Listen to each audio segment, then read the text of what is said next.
તો સ્વરૂપજી બીજેપીના ઉમેદવાર સવારમાં ઉઠીને તેઓ પણ ભગવાનના દર્શન કર્યા અને ત્યારબાદ તેમણે જે આશાવાદ વ્યક્ત કર્યો છે, સૌથી પહેલા પરિણામ પહેલા સ્વરૂપજી ઠાકોરનું નિવેદન છે કે જીતનો મને 100% વિશ્વાસ છે, જીત તેમના પાલામાં જઈ રહી છે તેવો વિશ્વાસ તેમણે વ્યક્ત કર્યો છે અને તેમણે કહ્યું છે કે શનિવારનો દિવસ છે અને હનુમાન દાદા મને આશીર્વાદ આપશે। પાંખીઓ જંગ છે અને સ્વરૂપજી જે છે તે હનુમાન દાદાના દર્શન કરીને મતગણતરી કેન્દ્ર પર જવાના છે। ત્યારે આપણી સાથે છે ભાજપના ઉમેદવાર સ્વરૂપજી ઠાકોર। કેટલો જીતનો વિશ્વાસ છે સ્વરૂપજી? 100% વિશ્વાસ છે। જ્યારે પાટેશ્વર મહાદેવના દર્શન કરી અને એમના આશીર્વાદ મળતા હોય ત્યારે 100% વિશ્વાસ છે। ત્રિપાંખીઓ જંગ હતો, કઈ રીતે આ ચૂંટણી આપે જોઈ હતી?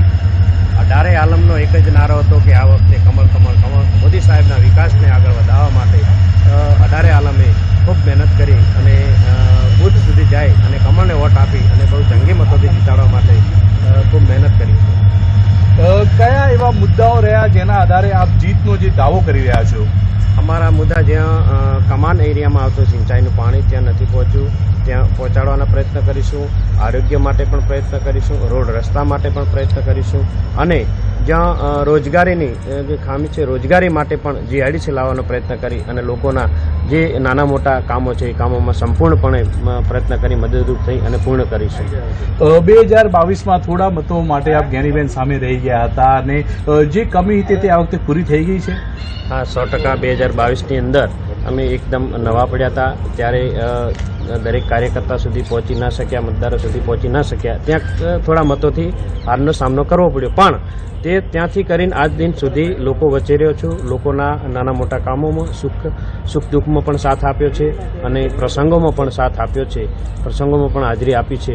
એટલે આ વખતે લોકો પણ મને સારી રીતે ઓળખે છે, મારા ભોળા ચહેરાને સારી રીતે ઓળખી અને લોકોએ ખૂબ સાથ સહકાર આપ્યો, લોકોએ ખૂબ પ્રેમ આપ્યો છે, લોકોનો અપાર આશીર્વાદ મળી રહ્યા છે। એ લોકોના આશીર્વાદ થકી આ વખતે બહુ જંગી મતોથી કમળ જીતશે। વા વિધાનસભાની 8 જિલ્લા પંચાયત છે, દરેક જિલ્લા પંચાયતની અંદર 18 આલમ છે, 18 આલમના મોટા આશીર્વાદ મળી રહ્યા છે, એટલે 8 જિલ્લા પંચાયતની અંદર મોટા પ્રમાણમાં અમને આશીર્વાદ મળી અને કમળને જીતાડવા માટે પૂરેપૂરા પ્રયત્ન કર્યા છે અને મળશે। છેલ્લો પ્રશ્ન, જીતનો કેટલો વિશ્વાસ? સમર્થકોને શું કહેવા માંગો છો?